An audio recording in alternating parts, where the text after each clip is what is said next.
গুজরাটে কাজ করেই তবে তুমি তোমার ভাইয়ের পড়াশোনা চালাতে পারছো। গুজরাটে কাজ করেই তোমার বাবা মা বাড়ি তো তৈরি করতে পারেন, গুজরাটে কাজ করে পয়সা নিয়েই তবে তুমি সেখানে পশ্চিমবাংলায় তৈরি করছো।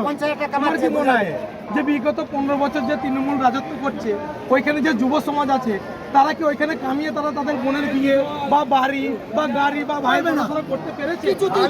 মাতাল নেতাগিরি চলছে সেখানে, কিছুতেই কোনো কিছু করতে পারছে না। মাতাল করেছে মাতাল মাতাল। এই জন্য এই পরিবর্তনটা 15 বছর পর আজকে ভোট দিতে যাচ্ছি। পরিবর্তন চাই আর বিজেপি সরকার আনতে চাই। তোমাদের কেন মনে হচ্ছে না বিজেপি যদি পশ্চিমবাংলায় আসে পশ্চিমবাংলায় অনেক পরিবর্তন হবে? এটা তোমরা কিসের ভরসায় বলছো? এটা ভরসা দিয়েছে সারা দেশে বিজেপি হাহাকার, শুধু পশ্চিমবঙ্গ ছাড়া বাংলা সব জায়গাতে বিজেপি নেই। প্রথম কথা দ্বিতীয়ত আর্জি কাণ্ড কি বিচার, সব জায়গা যেখানে বিজেপি হিন্দু ভাই ভাই রোহিঙ্গা হটাও, বাংলাদেশে হটাও, একটাই শব্দ বিয়ে করে টাকা হটাও। ইনকাম নেই, পড়ে আছি বছরকে বছর। কিন্তু আমাদের মুখ্যমন্ত্রী তো বলছে পরিযায়ী শ্রমিক তোমরা চলে এসো বাংলায়। কি দেবে? মিথ্যে কথা, উঁচু হাওয়া।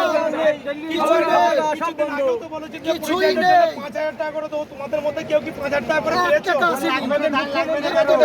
বিজেপি রাজ্য আচ্ছা, আমাদের মুখ্যমন্ত্রী কিছুদিন আগে একটা ভাষণে বলেছে যে কানলায় 1100 কোটি টাকা খরচা করে ব্রিজ তৈরি করতে। তোমরা কি আচ্ছা, আমাদের মুখ্যমন্ত্রী বলছে যে হাওড়া স্টেশনটা আমি তৈরি করেছি। আমাদের কি মনে হয়? হাস্যকর, হাস্যকর। একটা হাস্যকর মানুষ হাস্যকর, সবাইকে জলে পুড়ে দিচ্ছে। আর আমাদের সবাইকে জলে পড়ার জন্য বেগম উনি জিয়াকে রয়েছে। হাঁটাও, বাংলা বাঁচাও। ওনাকে হাঁটানোর জন্য নিয়ে আসো বিজেপি আমরা সরকার। যাচ্ছি।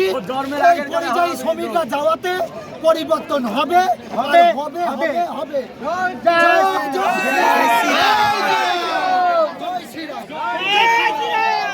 যখন তোমাদের মতন যুব সমাজ পরিযায়ীরা আজকে শুধু গুজরাট বা সুরাট নয়, আজকে সমস্ত পরিযায়ী গুজরাট বলো, সুরাট বলো, বোম্বে বলো, দিল্লি বলো, জয়পুর বলো, কেরল বলো, সমস্ত জায়গা থেকে যুব সমাজ পরিবর্তনের জন্যই বাড়ি যাচ্ছে।